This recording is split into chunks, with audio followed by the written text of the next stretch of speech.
Welcome back to Variable Income Mastery. Over the past 4 modules, we've built a solid foundation for managing variable income, the mindset shift, the banking systems, the budget strategies, and the smart credit options. But here's the thing, not all variable income is the same. A contract nurse has different challenges than a construction worker. A restaurant server has different opportunities than a freelance mechanic. The seasonal patterns are different, the tax implications are different, and the strategies need to be different too. In this module, we're going to get specific about your industry. We'll cover the 3 biggest categories of variable income workers: healthcare workers and contractors, skilled trades and seasonal workers, and the service industry and hourly workers. By the end of this module, you'll have the strategies tailored specifically to your type of work, plus insights into how other workers in other industries manage their variable income successfully. Let's dive into the specifics. Healthcare workers and contract staff. If you're a nurse, therapist, or other healthcare worker doing contract work, you know the feast or famine cycle better than almost anyone. One month, you're working 60 hours a week at premium rates. The next month, contracts dry up and you're scrambling for shifts at lower paying permanent positions. Let me tell you about Maria, a registered nurse who does travel nursing contracts. She might make $8,000 in a month when she's on a high-paying assignment, then make only $3,000 the next month when she's between contracts and picking up her per diem shifts. Maria's challenge isn't just about the income variation, it's the unpredictability. Unlike Sarah the mechanic, who knows winter will be slow, Maria doesn't know when her next contract will end or when the next good contract will start. Here's how Maria manages this. First, she uses a modified smoothing account strategy. Instead of smoothing to her average monthly income, she smooths to her per diem income level. So, if she can make $4,000 a month doing per diem work, that's her target smoothing level. Everything above that from contract work goes into the smoothing account. This means she can always fall back to her per diem work without changing her lifestyle, and the contract money becomes pure surplus for building wealth. Second, she maintains relationships with multiple agencies. Never put all your eggs in one basket. Maria is registered with 4 different travel nursing agencies and 2 local per diem agencies. When one agency doesn't have contracts available, others might. Third, she negotiates contract terms that protect her cash flow. When possible, Maria negotiates contracts that pay weekly instead of bi-weekly, and she always confirms the payment schedule before accepting the assignment. Some agencies will pay your first week up front to help with transition costs. Ask for this. Per diem work optimization. Per diem work, where you get paid a daily rate instead of a salary, is common in healthcare but exists in other industries too. The key to optimizing per diem work is understanding the trade-offs. Per diem work usually pays more per hour than permanent positions, but you get no benefits and no guaranteed hours. You're trading security for higher pay rates. Here's how to make per diem work for you. Build your floor budget around per diem income. Figure out how much you can realistically make per month doing only per diem work, even when census is low and shifts are scarce. That's your floor income. Track which facilities and shifts pay the most. Keep a simple spreadsheet of which hospitals pay the highest rates, which shifts have different pay, and which units are always busy. Focus your energy on the highest paying opportunities. Understand the seasonal patterns. Even in healthcare, there are seasonal patterns. Flu season means more shifts. Summer vacation season means facilities are short-staffed. Holiday weekends usually have premium pay. Plan your year around these patterns. Negotiate your rates.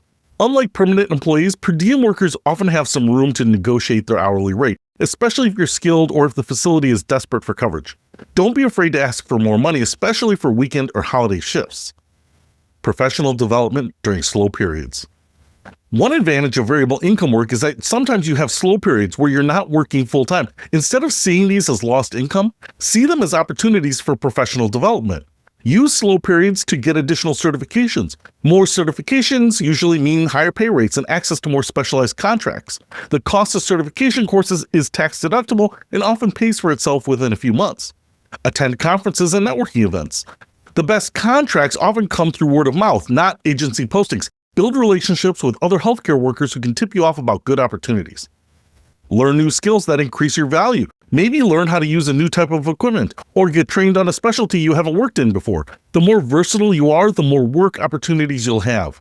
And update your resume and online profiles. Keep your LinkedIn, Indeed, and agency profiles current. When a great opportunity comes up, you want to be able to apply immediately without scrambling to update your information. Maria does something smart. She treats professional development like a business expense. During her high income months, she sets aside money specifically for courses, conferences, and certifications. This isn't coming out of her smoothing account or her emergency fund. It's a separate investment in her earning potential. Tax implications of 1099 versus W-2 work. This is crucial for healthcare contractors. Understand the tax difference between 1099 contract work and W-2 employee work. With W-2 work, permanent or temp agency, taxes are taken out of your paycheck automatically. You get a predictable take-home amount. With 1099 work, true independent contracting, no taxes are taken out. You get the full amount, but you're responsible for paying both your income taxes and the employer portion of Social Security and Medicare taxes, about 15% right off the top. Here's what this means for your budgeting. If most of your income is 1099, you need to set aside about 25 to 30% of every payment for taxes. This money goes into a separate tax savings account that you don't touch until quarterly taxes are due. You can deduct business expenses with 1099 work.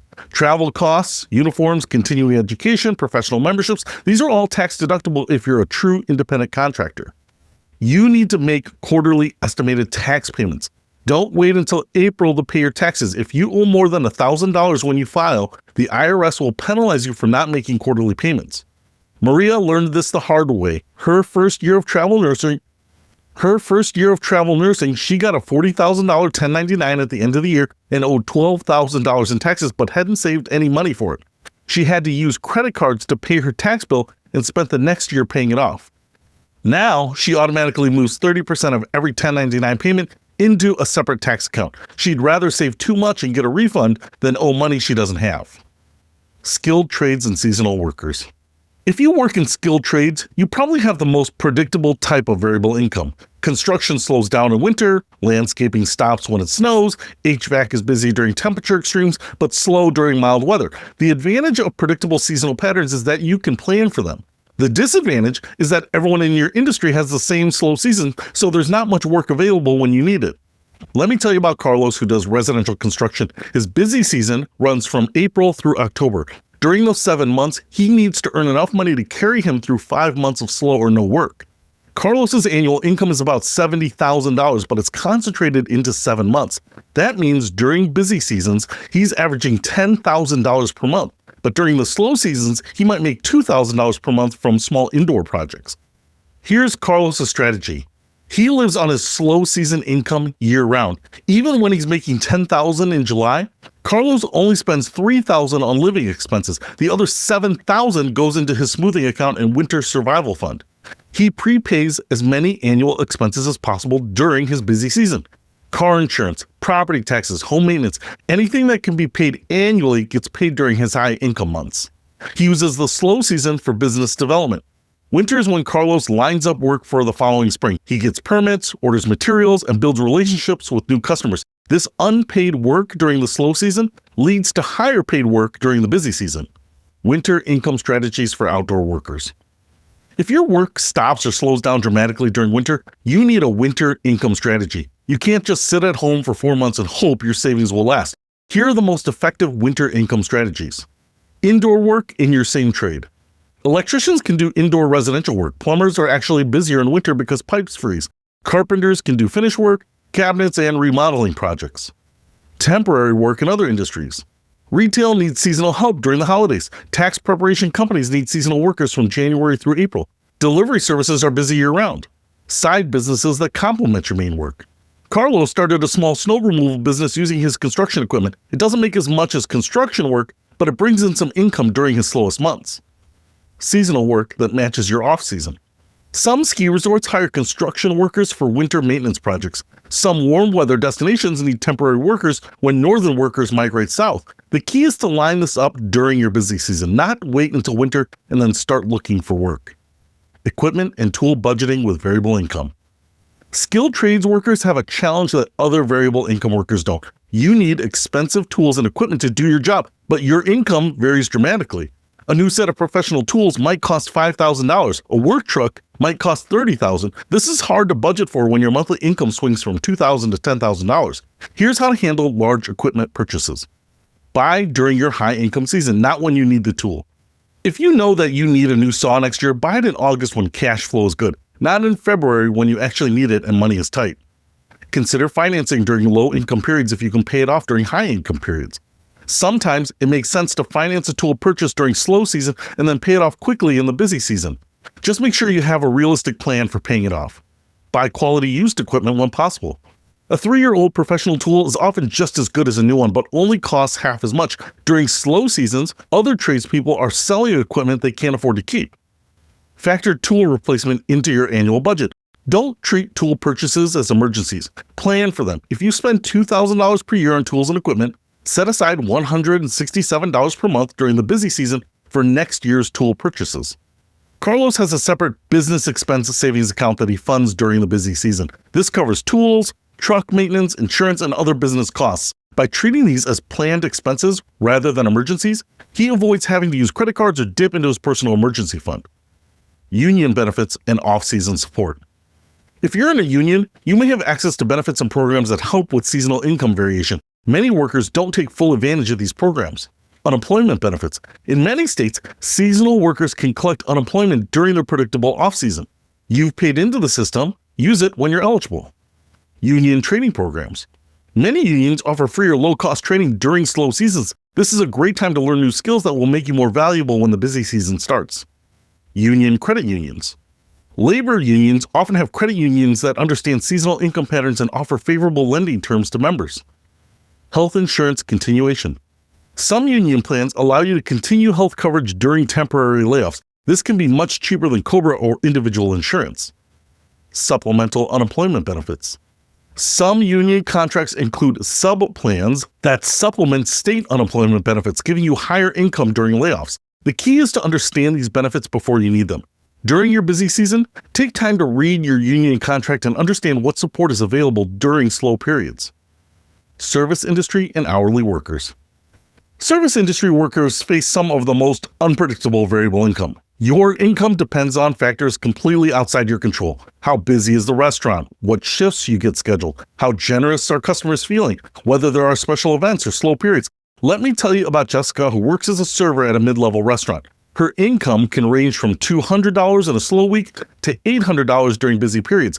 Unlike seasonal workers who know when slow periods are coming, Jessica might not know until the schedule comes out whether she's going to have a good week or a bad week. Jessica's challenges are different from Carlos the construction worker or Maria the nurse. Less predictability. She can't predict her income more than a week or two in advance. Lower total income. Even her good weeks aren't as high as other variable income workers' good periods. Daily cash flow. Tips come in daily, which creates different cash management challenges. Schedule dependency. Her income depends entirely on getting good shifts, which she doesn't control. Here's how Jessica manages these challenges. She uses a weekly smoothing system instead of monthly. Jessica's smoothing account evens out weekly income variation rather than monthly variation. Every Sunday, she calculates her total earnings for the week. If it's above her target weekly income, the excess goes into smoothing. If it's below, she takes money out of smoothing. She tracks her tips daily. Jessica uses a simple phone app to track tips from each shift. This helps her understand which shifts, which days, and which times of the year are most profitable. She builds relationships with managers to get better shifts. The difference between opening shifts and dinner shifts can be $300 per week. Jessica volunteers for training opportunities, covers shifts for coworkers, and makes herself indispensable to management. Tip income tracking and smoothing. If a significant portion of your income comes from tips, you have unique challenges and opportunities. The challenges are tips vary dramatically based on factors you can't control. Cash tips don't show up on many pay stubs, making it hard to prove income. You need to track and report tip income for taxes unless the law changes, which it may very soon. And daily cash can disappear into daily expenses. Opportunities. You get to pay. The opportunities are you get paid daily instead of waiting for paychecks. And good nights can be really good. And you have immediate feedback on your performance. Here's how to manage tip income effectively. Track everything. Use a tip tracking app or simple notebook to record tips from every shift. This helps you identify patterns and provides documentation for tax purposes and loan applications. Bank your tips immediately. Don't carry cash tips around or leave them at home. Deposit them into your bank account as soon as possible, preferably daily. Separate tip money from other income. Consider having a separate account just for the tip income so you can see patterns more quickly. Plan for tax obligations. Unlike paycheck income where taxes are automatically withheld, you're responsible for paying taxes on tip income until the law changes. Set aside about 20% of tip income for taxes. Jessica does something smart with her tip income. She deposits all the tips into a separate checking account, then transfers her weekly target amount to her main account and leaves the excess in the tip account. At the end of the month, excess tip money gets moved to her smoothing account. This system helps her avoid the common problem of spending tip money immediately and then being short when a regular paycheck doesn't cover all her expenses. Schedule optimization strategies. In service industries, your schedule directly determines your income. Getting better shifts can increase your annual income by thousands of dollars without working any more hours. Understand your restaurant or store busy patterns. Which days are the busiest? Which shifts make the most money? Which seasons are slow? Track this information so you can request the most profitable shifts. Build seniority and relationships. Most service jobs allocate the best shifts based on seniority and manager preference. Be the employee who never calls in sick. Always show up on time and help out whenever needed. Cross-train for different positions. If you can work both as a server and a bartender, or both front of house and back of house, you'll get more shifts and have more opportunities when your primary position is slow. Be flexible about holidays and difficult shifts. Most people want holidays off, but holiday shifts often pay premium wages or have higher tip volumes. Volunteering to work New Year's Eve or Mother's Day can significantly boost your income. Communicate with management about your availability and goals. Let managers know you're trying to increase your hours and ask what you can do to get more and better shifts. Jessica tracked her earnings by shift for 6 months and discovered that Friday dinner shifts averaged $40 more in tips than other shifts. She made it clear to management that Friday dinners were her preferred shifts and volunteered to cover Friday dinners when other servers called in sick. Over time, she became the unofficial Friday dinner specialist, increasing her weekly income by about $160. Multiple job coordination. Many service industry workers have multiple part-time jobs rather than one full-time job. This creates additional income management challenges. Scheduling conflicts. You need systems to avoid double booking yourself or having schedule conflicts between jobs. Different pay schedules. One job might pay weekly, another bi-weekly, and tip income might be daily. You need to coordinate multiple income streams. Transportation and logistics. Multiple jobs might be in different locations, creating transportation costs and time management issues. Benefits coordination. You might get partial benefits from multiple employers or no benefits at all. Here's how to coordinate multiple jobs effectively. Use a master calendar. Keep all your work schedules in one place, whether it's a phone app, paper calendar, or online calendar. Update it immediately when schedules change. Understand each job's policies. Know the rules about schedule changes, time off requests, and shift swapping for each employer. Some are flexible, others are very strict. Calculate your true hourly rate for each job. Include transportation time and costs. A job that pays $12 per hour but requires 30 minutes of driving each way might actually pay less per hour than a job that pays $11 but you can walk to. Prioritize based on total income and flexibility. Your primary job should be the one that pays the most and offers the most hours. Secondary jobs should be flexible enough to work around your primary job schedule. Communicate with both employers. Be honest about having multiple jobs, but emphasize your commitment to doing excellent work at each job. Most employers understand that service workers often need multiple income sources. Jessica works at 2 restaurants, a lunch place and a dinner place. She treats the dinner place as her primary job because it pays more per hour in tips. She's very reliable there and gets good shifts. The lunch place is her secondary job. She takes shifts there when they don't conflict with her primary job, but she's clear with the lunch place that the dinner job takes priority. This approach has increased her total weekly income while avoiding schedule conflicts that could jeopardize either job. Wrap up. Let's recap the industry-specific strategies we've covered. For healthcare workers and contractors, the key insights are managing unpredictable contract cycles, optimizing per diem work, using slow periods for professional development, and understanding the tax implications of 1099 versus W-2 work. For skilled trades and seasonal workers, we've covered managing predictable seasonal patterns, developing winter income strategies, budgeting for expensive equipment, and taking advantage of union benefits during off seasons. For service industry and hourly workers, we discussed managing unpredictable schedules, tracking and smoothing tip income, optimizing shift schedules, and coordinating multiple part-time jobs. The specific tactics are different for each industry, but the underlying principles are the same. Understand your income patterns, plan for slow periods during good periods, build systems that work with your industry's realities, and take advantage of the unique opportunities your type of work provides. Here's your homework for this module. Identify 3 people in your industry who seem to manage variable income really well and ask them about their strategies. Every industry has workers who thrive despite income volatility, so learn from them. In Module 6, we're going to talk about advanced cash flow optimization, forecasting techniques, expense flexibility strategies, and early warning systems that help you stay ahead of income changes instead of just reacting to them. The industry-specific foundation you've built in this module will make those advanced strategies even more powerful. So I'll see you in Module 6.